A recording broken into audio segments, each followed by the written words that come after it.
So hello students, welcome back to our channel class.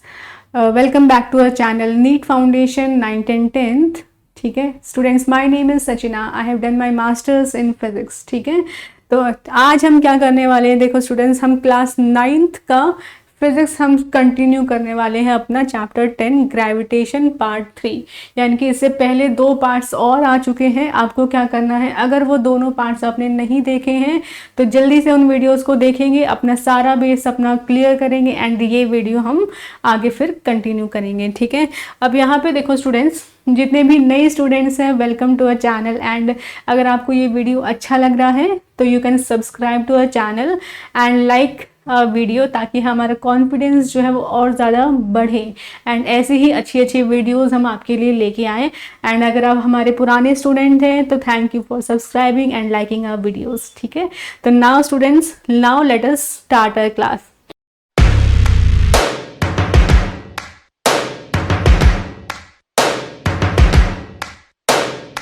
Student, जितना भी आज हम करेंगे, जो भी ये हम नोट्स आज बनाने वाले हैं, वो सारे के सारे नोट्स आपको पता है वो कहाँ पे मिलने वाले हैं, टेलीग्राम के हमारे चैनल पे. राइट, आपको वो लिंक कहाँ से मिलेगा, डिस्क्रिप्शन बॉक्स में आपको हमारे टेलीग्राम चैनल का लिंक मिल जाएगा. आपको क्या करना है, उस पर क्लिक करना है एंड वहाँ से नोट्स आप डाउनलोड कर पाओगे. ठीक है, तो now let us start our class students. Okay, so now देखो, यहाँ पे देखो स्टूडेंट, सबसे पहले हमें क्या करना है, आज सेंट्रीपिटल फोर्स के बारे में पढ़ना है. तो एक बार रिकॉल करो स्टूडेंट्स, लास्ट क्लास में हमने क्या पढ़ा था, हमने इम्पॉर्टेंस ऑफ ग्रेविटेशन फोर्स हमने पढ़ा. राइट, उसमें हमने एक पॉइंट देखा था कि मून जो है वो अर्थ के चारों तरफ घूम रहा है. राइट, मून जो है वो क्या कर रहा है, अर्थ के चारों तरफ रिवॉल्व कर रहा है, घूम रहा है. और इसी तरीके से जो प्लैनेट्स हैं वो भी क्या कर रहे हैं, सन के अराउंड मूव कर रहे हैं. तो हमने ये बात की थी स्टूडेंट्स कि जो अराउंड घूम रहे हैं, चाहे वो प्लैनेट्स घूम रहे हैं सन के अराउंड, या फिर चाहे वो हमारा मून ही क्यों ना घूम रहा हो अर्थ के अराउंड, इनको मूव कौन करा रहा है, किस फोर्स की वजह से ये मूव कर रहे हैं. तो हमने क्या पढ़ा था कि ग्रेविटेशनल फोर्स जो है वो उनको चारों तरफ घुमा रही है. अब हमें क्या करना है, सेंट्रीपिटल फोर्स. इसको समझने के लिए आपको क्या करना है, एक एग्जाम्पल, एक इमेजिनेशन करेंगे. मैं आपको एक सिचुएशन बोलूंगी, आपको बस उस सिचुएशन में खुद को इमेजिन करना है एंड आपको सारी चीज़ें फिर समझ में आएगी. राइट, तो आपको देखो, आपको क्या करना है, मान लो आपके पास एक लंबा सा थ्रेड है. क्या इमेजिन करना है, आपको एक लंबा सा थ्रेड लेना है और उस थ्रेड का एक कोना आप अपने हाथ में कर लो और दूसरे कोने पे एक स्टोन बांध देना है, बिल्कुल एंड पे एक स्टोन बांध देना है. अब उसको ऐसे करो और ऐसे ऐसे घुमाना स्टार्ट कर दो, है ना. तो होगा क्या, आप इमेजिन कर पा रहे हो ना, क्या होगा, वो जो स्टोन है वो चारों तरफ अब इस तरीके से घूम जाएगा, है ना. अब यहाँ पे देखो, अगर आप इसे ऐसे घुमा रहे हो और बीच में सोचो कि वो स्टोन जो है, जो आपने बांधा था, वो किसी तरीके से खुल गया, कुछ हुआ, लेकिन वो जो स्टोन है वो ओपन हो गया उस साइड से. तो आप क्या सोच पा रहे होगे कि वो जो स्टोन है वो कैसे जाएगा, जहां पे खुला, जैसे यहाँ पे सामने की तरफ, यहाँ पे जब हम घुमा रहे थे तो सामने की तरफ यहाँ पे हमारा स्टोन जो है वो खुल गया. तो होगा क्या, वो जो हमारा स्टोन है वो सीधा सीधा आगे की तरफ निकल जाएगा, है ना. स्टोन क्या करेगा, सीधा सीधा आगे की तरफ निकल जाएगा. यानी कि है क्या, जिस तरीके से हम घुमा रहे हैं, जहाँ पे स्टोन खुला, जैसे यहाँ पे खुल गया, तो अब स्टोन जो है वो सर्कल में मूव नहीं करेगा, सर्कल, अब स्टोन क्या है वो सीधा का सीधा निकल जाएगा. तो यहाँ पे देखो स्टूडेंट्स, अभी तक क्या हो रहा था, वो जो स्टोन है वो सर्कल में घूम रहा था, लेकिन जैसे ही वो स्टोन जो है वो खुला, वो कहाँ चला गया, सीधा का सीधा चला गया. तो यहाँ से क्वेश्चन क्या बनना चाहिए, क्या आपके माइंड में आना चाहिए कि वो स्टोन जो है वो सीधा सीधा क्यों गया, है ना. कोई और डायरेक्शन में भी जा सकता था, वो सीधा सीधा ही क्यों गया.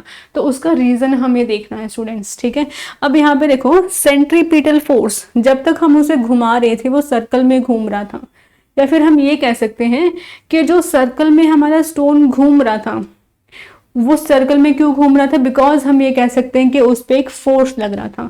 कौन सी फोर्स लग रही थी, उस फोर्स को हम क्या दे सकते हैं, क्या नाम दे सकते हैं, सेंट्रीपिटल फोर्स. सेंट्रीपीटल, देखो नाम से पता चल रहा है ना, सेंट्रीपीटल फोर्स, एक ऐसी फोर्स जो कि कहाँ लगती है, सेंटर की तरफ। यानी कि अगर कोई भी ऑब्जेक्ट वो सर्कल में घूम रही है तो सेंटर की तरफ, उस ऑब्जेक्ट पे सेंटर की तरफ एक फोर्स लग रही होती है।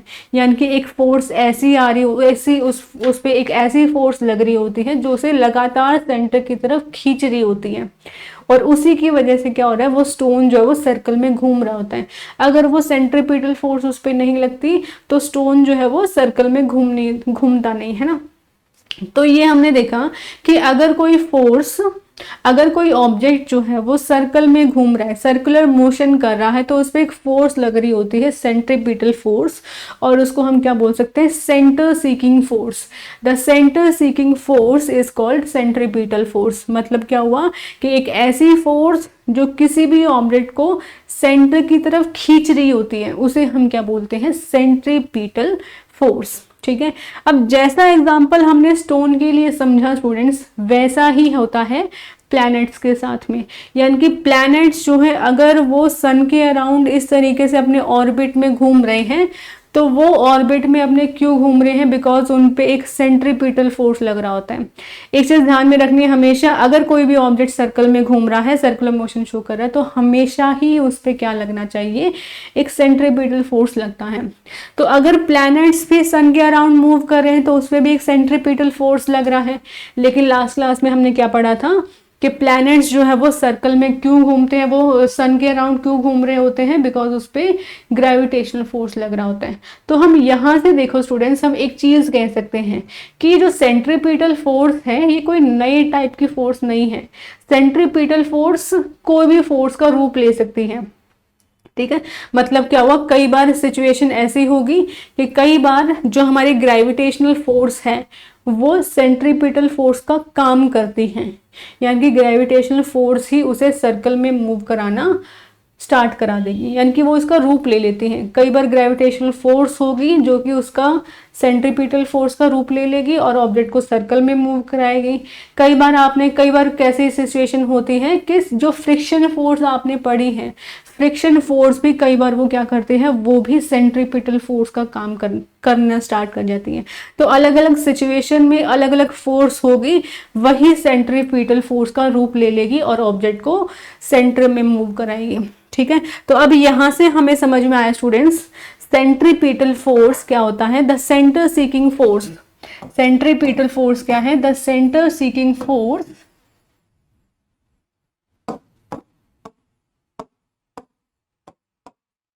The center seeking force is called centripetal force. Force is called centripetal force. Is called centripetal force. ठीक है, तो जो सेंटर सीकिंग फोर्स है उसी को हम क्या बोलते हैं, सेंट्रीपिटल फोर्स बोलते हैं। ठीक है, और जब प्लैनेट्स सन के अराउंड मूव करते हैं या फिर मून अर्थ के अराउंड मूव करता है, तो उस टाइम के क्या याद रखना है कि उस टाइम पे जो ग्रेविटेशनल फोर्स है वही क्या करती है, वो सेंट्रीपिटल फोर्स का काम कर रही होती है उस टाइम पे, और उसी की वजह से प्लैनेट्स या फिर मून जो है वो सर्कल में मूव करती है। ठीक है, तो यहाँ पे हम क्या करेंगे, क्या लिखते हैं, when the planets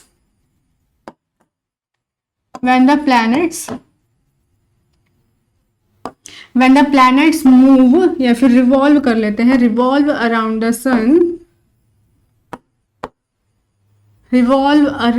सन, और या फिर हम कह सकते हैं when the moon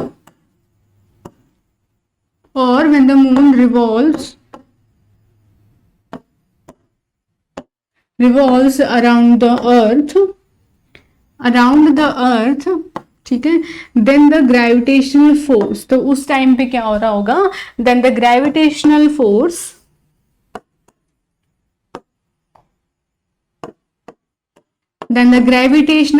तो उस केस में क्या हो रहा होगा, जो ग्रेविटेशनल फोर्स है वो क्या काम करते हैं, acts like the centripetal force, acts as the centripetal force. तो उस टाइम पे क्या हो रहा होगा, जो हमारी ग्रेविटेशनल फोर्स है वही सेंट्रीपिटल फोर्स का काम कर रही होती है, ठीक है, एज द सेंट्रीपिटल फोर्स।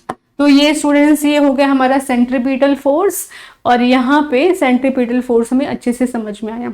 अब यहाँ पे देखो स्टूडेंट्स, आपने ये पहले पढ़ा है कि अगर कोई ऑब्जेक्ट सर्कल में मूव कर रहा है, अगर कोई ऑब्जेक्ट जो है वो सर्कुलर मोशन शो कर रहा है, चाहे उसकी वेलोसिटी सेम रख रहे हैं, लेकिन हमने ये चीज़ पढ़ी है ना कि अगर कोई ऑब्जेक्ट सर्कुलर मोशन में घूम रही है तो उस केस में वो जो मोशन होता है वो कैसा मोशन होता है, एक्सेलरेटेड मोशन होता है ना, एक्सेलरेटेड मोशन होता है। रीज़न क्या है, बिकॉज हर पॉइंट पे जो डायरेक्शन है वो चेंज कर रही होती है, जो वेलोसिटी की जो डायरेक्शन है वो हर पॉइंट पे चेंज कर रही होती है जब वो सर्कल में सर्कुलर मोशन शो कर रही होती है, ठीक है। अब ऑब्जेक्ट अगर हमारा ऑब्जेक्ट जो है वो सर्कुलर मोशन शो कर रहा है, अगर एक्सेलरेटेड मोशन है तो एक चीज़ होनी चाहिए, उसकी कुछ एक्सेलरेशन होनी चाहिए, किसी एक एक्सेलरेशन से वो मूव कर रहा होगा। तो यहाँ पे देखो, जब ऑब्जेक्ट जो है वो सर्कल में मूव करता है, ठीक है, जब ऑब्जेक्ट हमारा सर्कुलर मोशन शो कर रहा होता है तो उस टाइम पे जो उसकी एक्सेलरेशन होती है उसे हम क्या बोलेंगे, सेंट्रीपिटल एक्सेलरेशन। तो यहीं से एक वर्ड आपको ध्यान में रखना है, क्या है, सेंट्रीपिटल एक्सेलरेशन। तो वर्ड जो आपको याद रखना है वो क्या होता है, जब ऑब्जेक्ट हमारा सर्कुलर मोशन शो कर रहा होगा तो जो हमारी एक्सेलरेशन बनेगी उस एक्सेलरेशन को नाम क्या बोलते हैं, उस एक्सेलरेशन का नाम हो जाएगा सेंट्रीपिटल एक्सेलरेशन, ठीक है। तो ये हो गया हमारा सेंट्रीपिटल एक्सेलरेशन, ठीक है। अब यहाँ पे देखो स्टूडेंट्स, नेक्स्ट हम देखते हैं, यहाँ पे नेक्स्ट क्या आता है, फॉर्मूला ऑफ जी।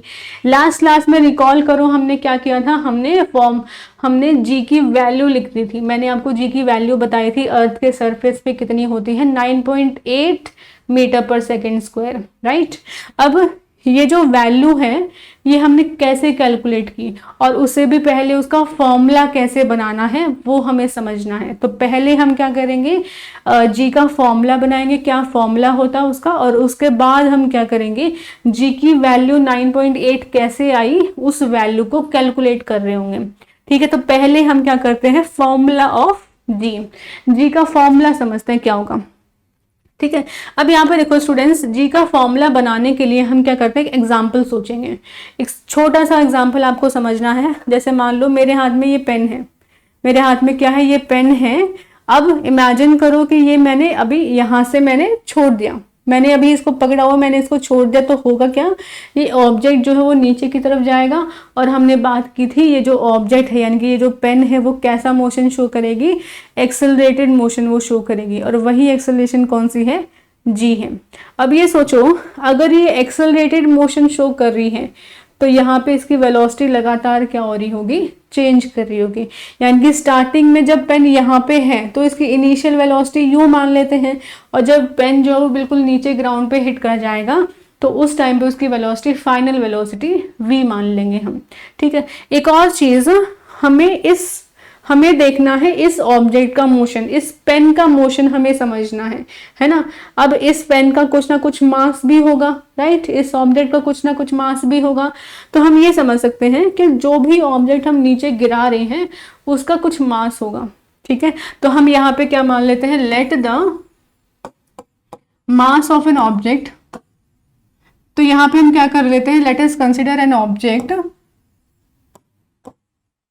हम क्या करते हैं, let us consider an object, let us consider an object having mass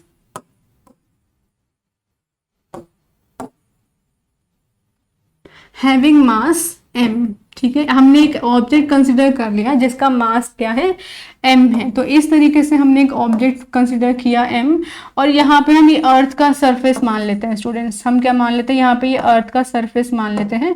अब देखो ये ऑब्जेक्ट जब वो नीचे जाएगा, है ना, ऑब्जेक्ट नीचे क्यों जाएगा, बिकॉज अर्थ जो है इस पे फोर्स लगा रही होगी, ग्रेविटेशनल फोर्स, यानी कि किसी फोर्स से हमारा ये जो ऑब्जेक्ट है वो नीचे अर्थ की तरफ जाएगा, ठीक है। अब यहाँ पे देखो, आपने फोर्स का फॉर्मूला पहले पढ़ा हुआ है, कितना होता है, मास इनटू एक्सेलरेशन। यहाँ पे एक्सेलरेशन कितनी है, जी। ठीक है, तो यहाँ से इस ऑब्जेक्ट पे, इस ये जो ऑब्जेक्ट हमने कंसिडर किया है, इस पे जो फोर्स लगनी चाहिए वो कितनी लगेगी, मास इनटू जी। ठीक है, देयरफॉर हम क्या ले सकते हैं, the force acting on the body, on the object पे कितनी फोर्स लग रही होगी, विल बी, वो हम लिख सकते हैं कितनी हो जाएगी, will be F equals to mass into acceleration, मतलब कि G, राइट। इसको हम क्या मान लेते हैं, फर्स्ट इक्वेशन मान लेते हैं, राइट। अब देखो स्टूडेंट्स, हमने ये देखा कि अगर ये ऑब्जेक्ट जो है वो नीचे की तरफ जा रहा है, तो हमने लास्ट क्लास में ही पढ़ा था कि इस केस में क्या होता है, इस केस में इस ऑब्जेक्ट पे क्या लग रहा होगा, ग्रेविटेशनल फोर्स लग रहा होगा। ये अर्थ की तरफ आ रहा है तो ग्रेविटी लग रही है इस पे। अब ग्रेविटी का फॉर्मूला भी हमने पढ़ा था, फोर्स का फॉर्मूला क्या होता है, जी मास ऑफ फर्स्ट ऑब्जेक्ट, यानी कि मास ऑफ अर्थ मान लेते हैं ये। ठीक है, इस केस में मास ऑफ अर्थ, ठीक है, और यहाँ पे मास ऑफ ऑब्जेक्ट, और यहाँ पे कितना होता है, आर का स्क्वायर, राइट। अब यहाँ पे देखो स्टूडेंट्स, यहाँ पे ये भी हमने फोर्स निकाला, इसको सेकंड इक्वेशन मान लेते हैं। अब देखो स्टूडेंट्स, फर्स्ट इक्वेशन में भी हमें फोर्स मिला, सेकंड इक्वेशन में भी हमें फोर्स मिला, यानी कि दोनों वैल्यूज क्या है, फोर्स की हैं, और दोनों क्या होने चाहिए, इक्वल होने चाहिए। तो हम क्या कर सकते हैं, इन दोनों इक्वेशंस को इक्वेट कर सकते हैं। दोनों फोर्स की वैल्यूज हैं और दोनों इक्वल हैं, तो हम क्या कर लेते हैं, इन दोनों इक्वेशंस को इक्वेट कर लेते हैं।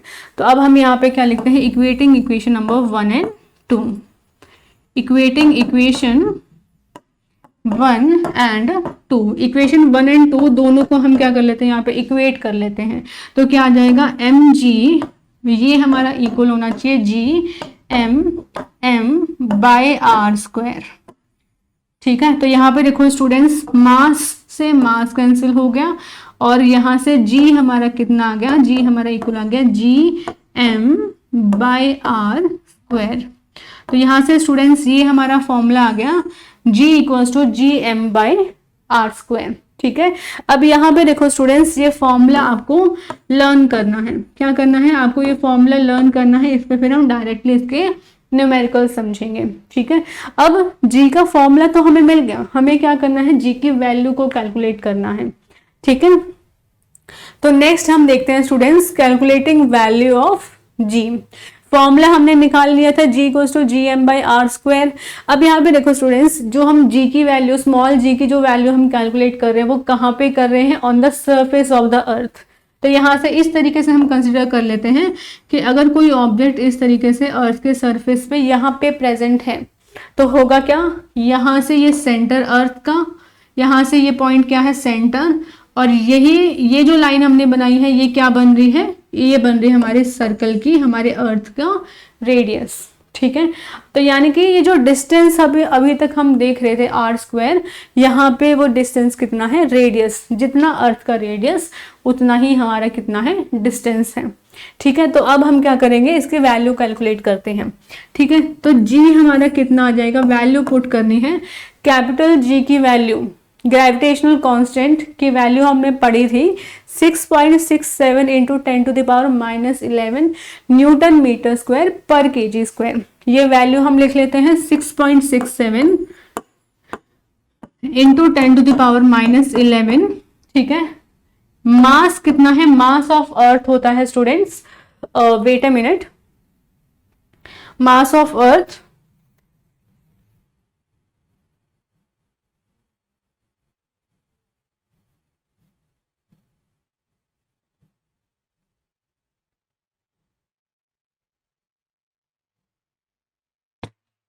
ओके, तो मास ऑफ अर्थ कितना होता है स्टूडेंट्स, मास ऑफ अर्थ होता है 6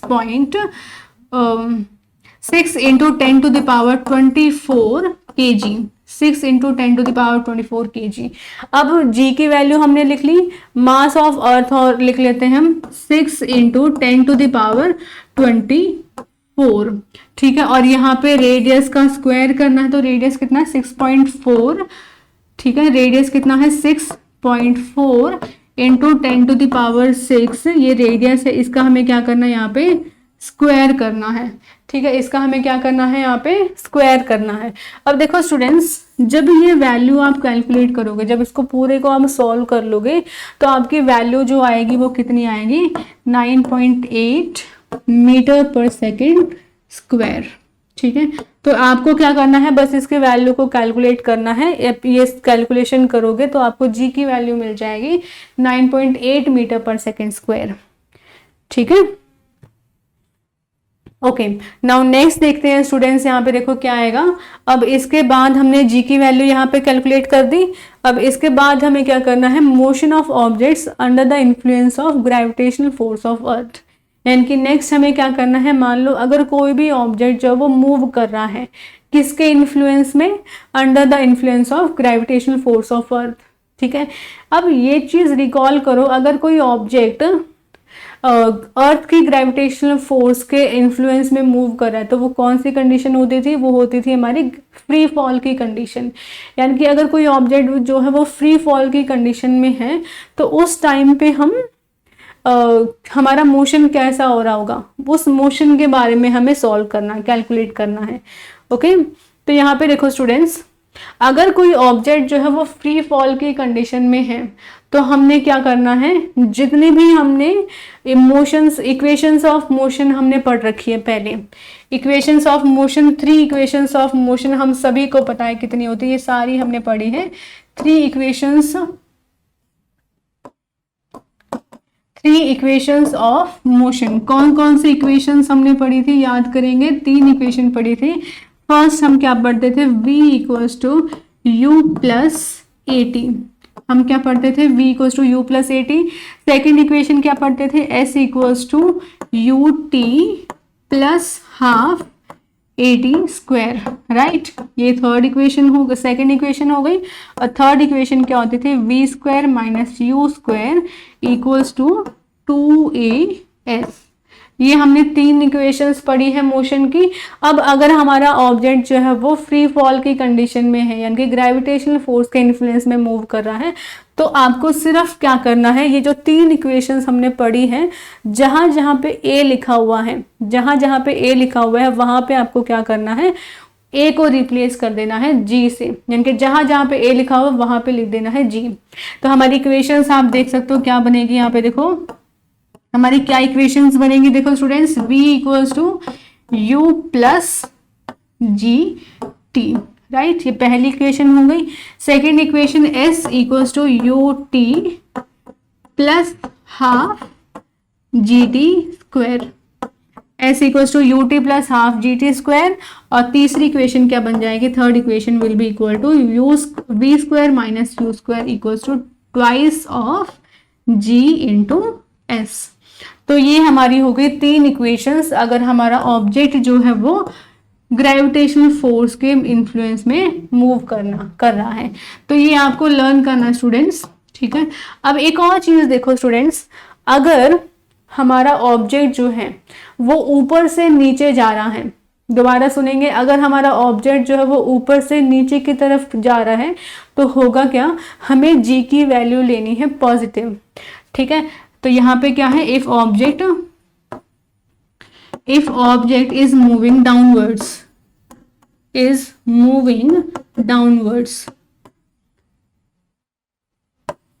अगर हमारा ऑब्जेक्ट जो है वो नीचे की तरफ डाउनवर्ड्स मूव कर रहा है, तो उस केस में हमें क्या करना है, जी को हमें लेना है पॉजिटिव, ठीक है। जी को हमें कैसा लेना है, पॉजिटिव लेना है। और दूसरा केस क्या है, अगर हमारा ऑब्जेक्ट जो है वो नीचे से ऊपर की तरफ जा रहा है, जैसे हमने किसी बॉल को ऊपर फेंक दिया है ना, तो अगर हमारा ऑब्जेक्ट जो वो नीचे से ऊपर की तरफ जा रहा है, तो हमें क्या लेना है, जी को लेना है अब की बार नेगेटिव। तो ये ध्यान में रखेंगे, if the object is moving upwards, अगर हमारा ऑब्जेक्ट जो है वो ऊपर की तरफ मूव कर रहा है, तो उस केस में क्या हो जाएगा, G will be equal to negative. तो उस केस में हमें जी को कैसा लेना है, नेगेटिव लेना है। तो ये हो गई हमारे स्टूडेंट्स कि जी को कब पॉजिटिव लेना है, कब उसे नेगेटिव लेना है, ठीक है। तो स्टूडेंट्स आज हमने क्या किया है, हमने जी की सारी चीजें हमने समझ ली कि किस तरीके से उसका फॉर्मूला बनता है, किस तरीके से उसके वैल्यू कैलकुलेट करनी है, कब उसे पॉजिटिव लेना है, कब उसे नेगेटिव लेना है। ठीक है, तो नेक्स्ट क्लास में स्टूडेंट्स हम क्या करने वाले हैं, ये जो 3 इक्वेशंस हमने पढ़ी इन्हीं से रिलेटेड हम कुछ न्यूमेरिकल्स करेंगे। तो आपका काम क्या है अब कि जितना भी आज हमने पढ़ा है वो सारा आपको रिवाइज करना है, ताकि नेक्स्ट क्लास में जब हम इसके न्यूमेरिकल्स करेंगे तो आपको कोई भी प्रॉब्लम नहीं आएगी। राइट, तो ओके स्टूडेंट्स, और जो भी नोट्स मिलेंगे वो आपको कहाँ से मिलने वाले हैं, हमारे टेलीग्राम के चैनल पे। ठीक है, तो वहाँ से आप उसको डाउनलोड कर लेंगे डिस्क्रिप्शन बॉक्स से देख करके। Okay students, bye, take care.